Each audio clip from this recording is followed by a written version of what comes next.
Creo que ya estamos en contacto con nuestro primer invitado en el día de hoy, el ingeniero Jorge La Peña. Buenos días, Jorge.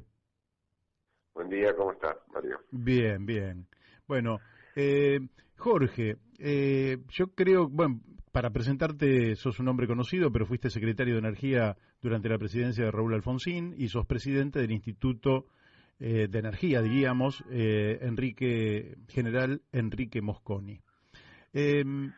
Yo creo que estamos viviendo un tiempo histórico bastante particular a partir de el 24 de febrero, donde la Federación Rusa decide, o la conducción política de la Federación Rusa decide invadir Ucrania, modificando varias reglas del juego, tanto sea de la política como de la economía internacional. Pero no es el tema en el cual nos vamos a meter, sino su repercusión en términos de impacto sobre el flujo energético en el mundo, los precios. Y la primera pregunta, que vos la contextualizarás, pero que es de interés de nuestros oyentes, es si este invierno vamos a tener faltantes de gas. Bueno, primero vamos a empezar la primera parte, que, bueno, el hecho de que un país haya invadido a otro en Europa, en este caso Rusia respecto a Ucrania, genera desde ya una catástrofe, porque es una guerra, muertos, una tragedia, pero particularmente involucra, digamos, a los dos contendientes, digamos, que son digamos, grandes protagonistas energéticos dentro de del contexto mundial, ¿no? Rusia es el principal tenedor de reservas comprobadas de gas natural, o sea, es el país que más gas natural posee bajo la tierra, y abastece el 40% de las importaciones de Europa de gas natural. El resto viene del resto del mundo, pero digamos es el gran proveedor de gas del mundo, de Europa, y casualmente los gasoductos por los cuales se traslada ese gas pasan por abajo de Ucrania, de forma tal de que toda esa geografía está inflamada, perturbada. A los ataques de Rusia han correspondido represalias del resto de la comunidad occidental, digamos. Sí. Y bueno, todo esto pone en duda el suministro, en principio, a la propia Europa, el suministro de gas a la propia Europa. Esto ha motivado una estampida al alza de los precios de gas y de gas natural licuado. Y la Argentina es en el invierno un gran importador de gas natural, que mayoritariamente proviene de Bolivia y como gas natural licuado de Europa y de esa zona, de ese mercado mundial afectado. Ahora, los precios se han quintuplicado respecto a los que había el año pasado. Digo, en Europa han pasado de $8 el millón de BTU, que es la unidad con la cual se mide el precio del gas, a 40. Y bueno, la Argentina en el invierno, digamos, los meses que van desde abril a septiembre, digamos, desde la mitad del otoño digamos, al comienzo de la primavera, es un fuerte importador de gas natural. Más o menos el 40% de lo que consumimos en invierno viene de afuera. Mucho. Y bueno, esto pone a la Argentina en una situación difícil para poder pagar esa factura de precios exorbitantes, digamos, y por otro lado tener la certeza de que esos barcos van a llegar, porque como está digamos, en duda el suministro, bueno, comprar un barco no quiere decir que el barco vaya a llegar con la provisión. ¿Y cómo se paga ese barco? ¿Se paga por anticipado? ¿Se paga cuando descargan? ¿Cómo se paga? No, se paga en la descarga. Pero acá tenemos, por un lado, la duda si vamos a poder pagar, porque si vamos a tener los dólares para pagar. Claro. Argentina lo que no tiene son dólares, primer punto. Entonces, sabemos que hay un problema de dólares para pagar las importaciones. Por otro lado, hay compromisos con el Fondo Monetario de reducir subsidios energéticos, porque entonces quiere decir que va a ser difícil también reducir subsidios cuando aumentan los precios, claro. y generarían un incremento también exorbitante para la población de poder acceder a ese gas. Y además está la incertidumbre de que el barco que hayamos comprado trayendo ese gas realmente pueda venir o pueda ser cargado en el origen, teniendo en cuenta que están afectados los suministros de donde viene ese gas. Entonces, bueno, la pregunta de si vamos a tener problemas en el invierno, bueno, es probable que lo tengamos, hay que estar preparado para tener restricciones del suministro, veremos cómo el gobierno las maneja, esas restricciones. Yo supongo que la población residencial va a ser la última que se va a afectar. Antes de ello se afectará el gas que se consume en otros ámbitos como la industria y otras cosas, otros consumos de ese tipo, ¿no es cierto? Ahora, el gas también genera energía eléctrica, es decir, no solo tenemos consumo en nuestro domicilio, sino que también generamos energía eléctrica. Ese suministro se va a mantener, se supone. Bueno, se supone que sí. La energía eléctrica puede ser generada a su vez por fuel oil y gasoil. Entonces, también, aunque hay problemas en el abastecimiento de gasoil también, porque la Argentina tiene en este momento un problema de abastecimiento de gasoil, bueno, parte de ese gas que no llegue podrá, aún el que se consuma en centrales eléctricas, podrá ser sustituido parcialmente y a mayor costo por combustibles líquidos. Pero bueno, todo esto exige un reacomodamiento que vamos a ver cómo el gobierno lo maneja, y todo esto depende de cuánto más se extienda el conflicto en Ucrania, que era el origen de la pregunta, cómo nos afecta en todo caso esta guerra distante, porque es una guerra que se produce a 14.000 o 15.000 kilómetros de la Argentina, pero tiene una influencia directa en nuestro sistema energético, ¿no? Ahora, como la guerra afecta también, quería preguntarte, porque evidentemente ha tenido un fuerte impacto sobre los precios de los alimentos, y eso en teoría estaría generando para el país, bueno, indirectamente, si hay un perjuicio por el lado de la energía, habría un beneficio por el lado de los alimentos. Pero al mismo tiempo se habló de una crisis para justamente todas las tareas agropecuarias en torno a la falta de gasoil. ¿Eso puede incidir o pensás que se puede llegar a cubrir la cantidad de gasoil necesario como para que no afecte la producción, transporte, etcétera? Bueno, esto es un hecho muy grave, la falta de gasoil, porque el gasoil es la columna vertebral del sistema, llamémosle, de combustibles líquidos.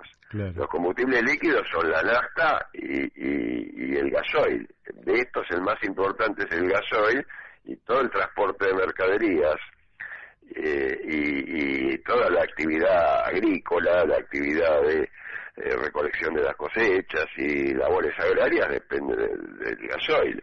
Entonces, que Argentina se haya quedado sin gasoil marca un grave problema interno, ya no es la guerra, en el abastecimiento, en el sistema energético argentino.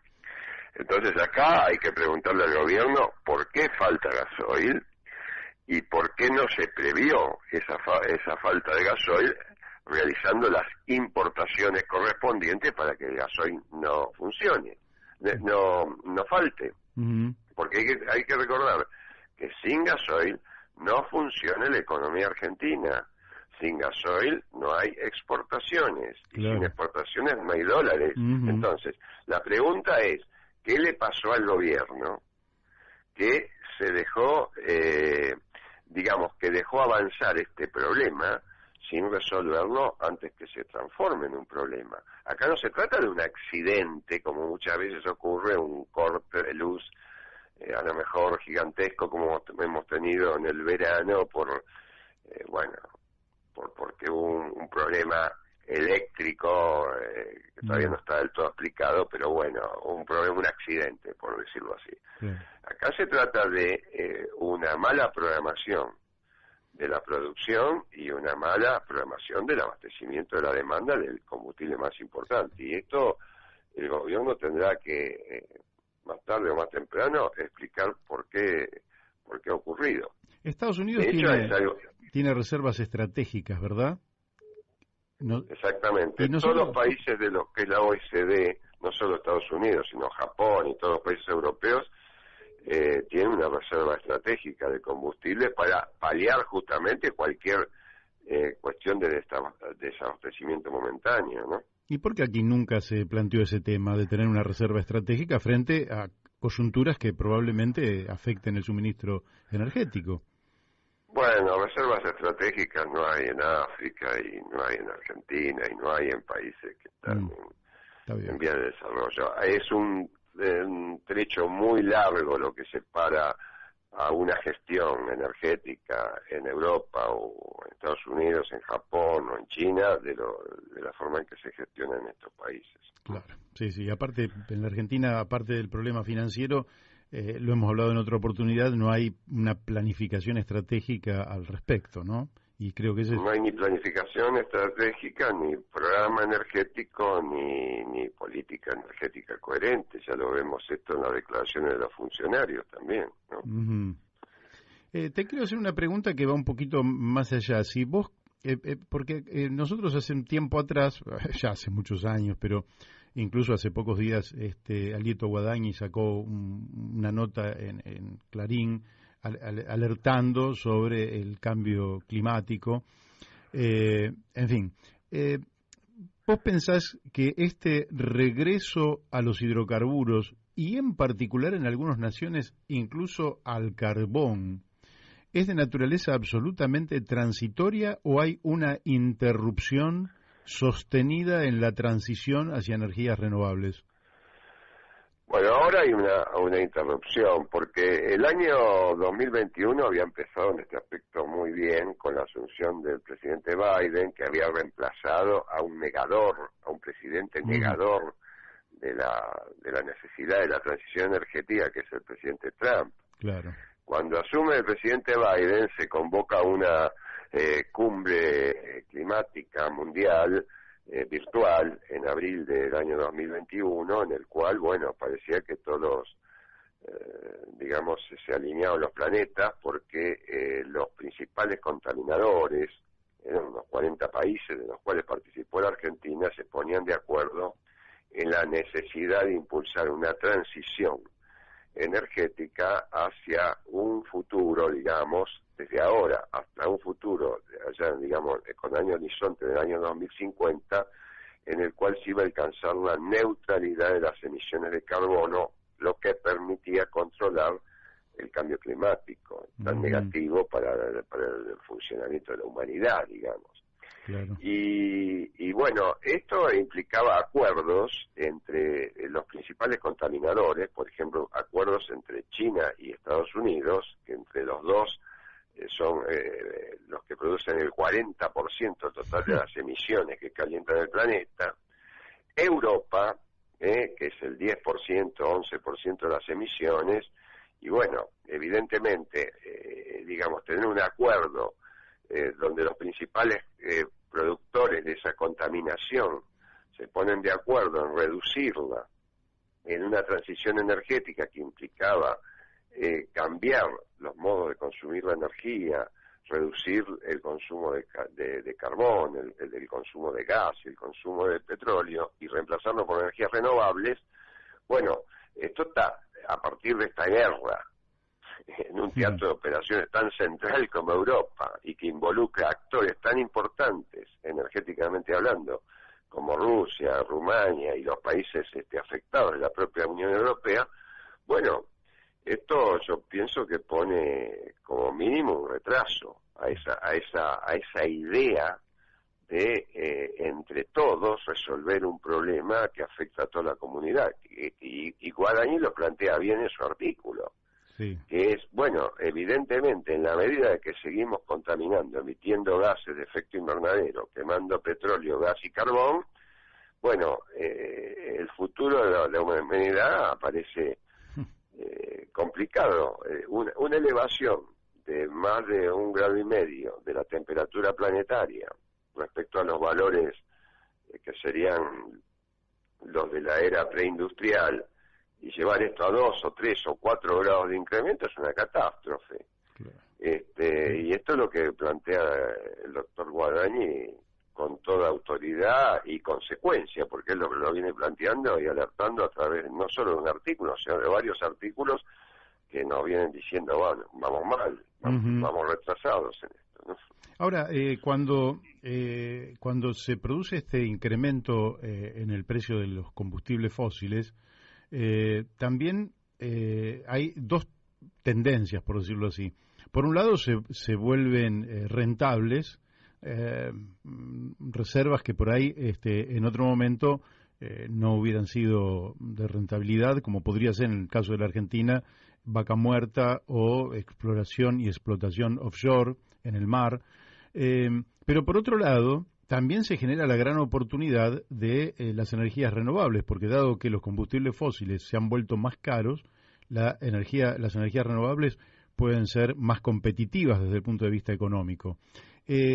Ahora, después están los límites materiales, los límites físicos, temporales. Uno no puede producir todas las placas, los elementos que hacen a esta transición de un día para el otro, de la misma manera que no puede hacer ni un gasoducto ni un oleoducto de un día para el otro. ¿Cómo ves vos ese camino?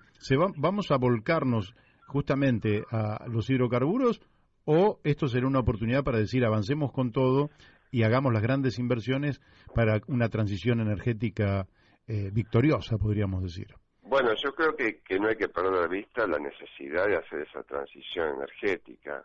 Ahora, entusiasmarse por una situación de tipo coyuntural, como es en este caso la guerra de Ucrania, y pensar que estos precios, que son exorbitantes, nos permitirían, por ejemplo, movilizar Vaca Muerta, bueno, implica hacer una pregunta: ¿cuánto va a durar esta claro, situación momentánea? Porque uno no debe manejar el precio del día para tomar una decisión de inversión que va a involucrar, qué sé yo, 20 o 30 años de futuros, ¿no es cierto? Claro. Si hoy uno, por dar un ejemplo, el morrón estuvo a 800 pesos el kilo, un valor ilógico. Si uno plantara todo el campo de morrones pensando que todo el campo que tenemos pensando que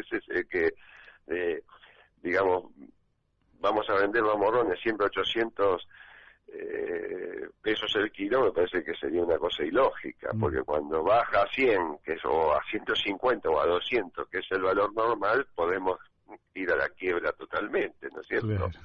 Entonces me parece que acá ese valor que se da en estas circunstancias de guerra, que son extraordinarias, no debe uno pensar que van a continuar in eternum y nos va a permitir, digamos, transformar los recursos que tenemos en Vaca Muerta en dólares constantes y sonantes, porque antes que nada hay que hacer inversiones que tardan años en hacerse, porque los gasoductos, plantas de licuefacción, puertos, tener barcos, en fin. Ahora, amigos míos del propio programa dicen, Vaca Muerta desde el punto de vista ambiental podría ser catastrófico. ¿Compartís esa idea? No comparto la idea que puede ser catastrófico, pero sí que evidentemente toda intervención o toda producción genera efectos negativos que tendrán que ser bien controlados.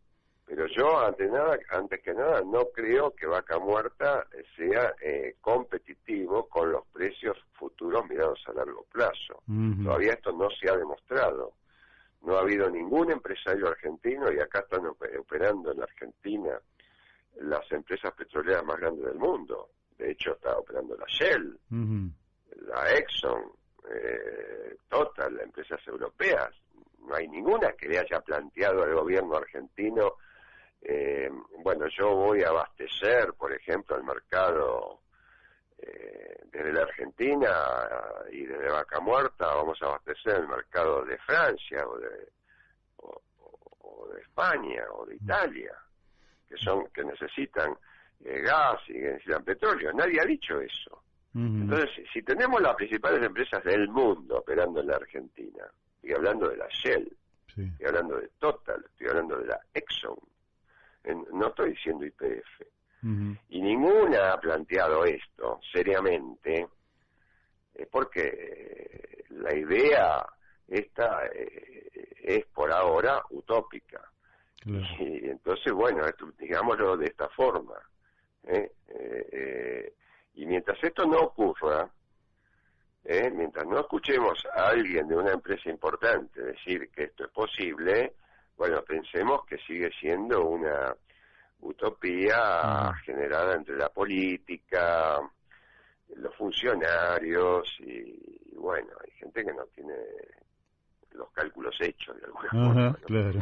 Está muy bien, porque vos fíjate que siempre sale al escenario público el tema de Vaca Muerta, algunos en contra, otros a favor, pero sale el tema como si tuviéramos ahí la gallina de los huevos de oro, pero esto no parece ser cierto, lo hemos hablado con vos y efectivamente creo que tu visión es absolutamente clara al respecto. Te hago una última pregunta de mi parte, pero que tiene que ver quizás con algo medio colateral, pero supongo que tendrás idea de lo que está ocurriendo. Frente a las sanciones que se aplicaron a Rusia, Rusia responde con la necesidad de que le paguen el suministro tanto energético como de materias primas en rublos o en oro. Generando realmente un impacto monetario de magnitud.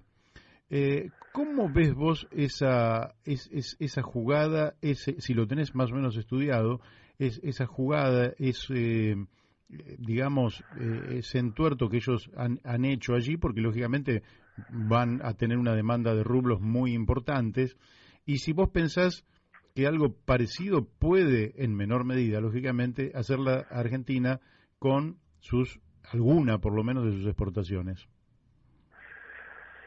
Bueno, yo no veo que esto se lo pueda aplicar Rusia a los países de Europa, ¿no? Creo que está pensado para otros países, digamos, ¿no?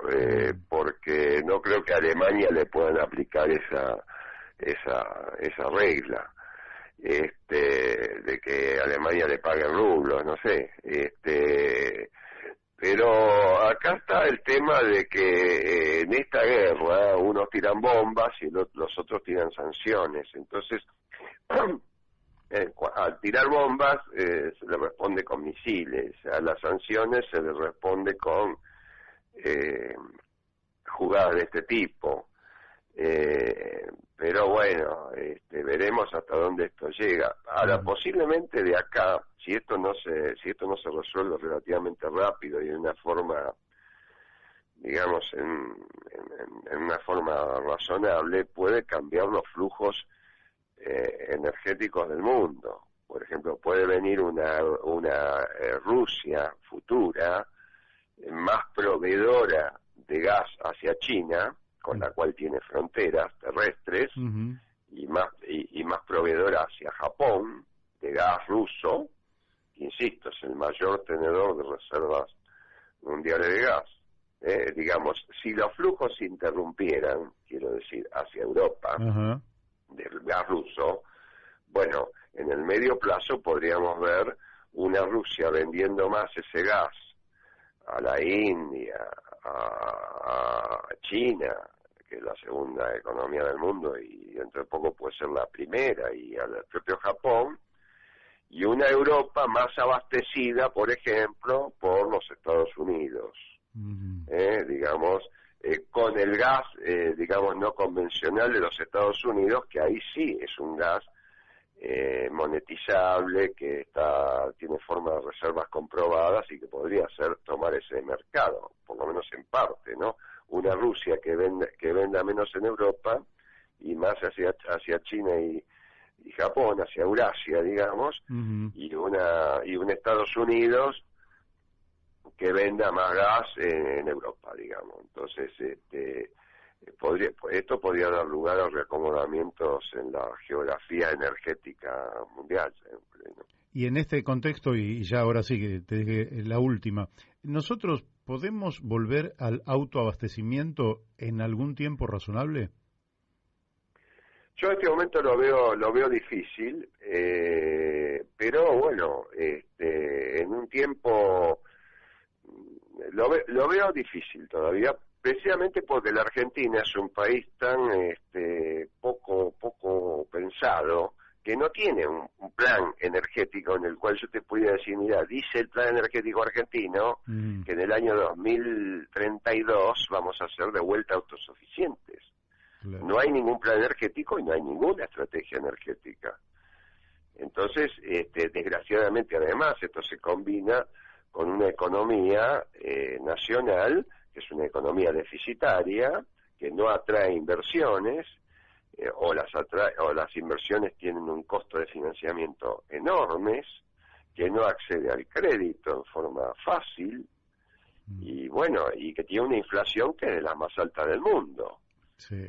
Entonces, me parece que la Argentina, digamos, hoy no debe ser un país interesante para los inversores externos. Entonces, queda dependiendo de los inversores nacionales. Y en los inversores nacionales no ha aparecido ningún inversor nacional, por eso digo, de los que están en la Argentina, que digan, yo con el gas de Vaca Muerta voy a abastecer, por ejemplo, el mercado europeo que no abastece Europa, que no abastece Rusia. No, en ese sentido lo veo más a Estados Unidos, que se le abriría un mercado a los Estados Unidos, que sí son una potencia energética mundial. Claro. Entonces, en base al gas, shale gas y shale oil, que sería lo mismo que Vaca Muerta, pero una cosa es los grandes yacimientos de los Estados Unidos, respaldados por una economía robusta, y otra cosa son los yacimientos argentinos que no están respaldados por ninguna economía, sino que están en el medio de una economía deficitaria e inflacionaria y de alto costo. Entonces, bueno, me parece que esas son las diferencias. Bien. Bueno, Jorge, aunque el panorama es desolador, siempre vamos a tener el optimismo en alto y esperanzados en que en algún momento podamos planificar una Argentina un poco mejor. De mi parte, te agradezco la amabilidad que has tenido de estar nuevamente aquí en La Brújula y, bueno, te comprometemos para próximamente volver a charlar. Bueno, muchas gracias, un gran saludo a vos y a la audiencia. Muchas gracias.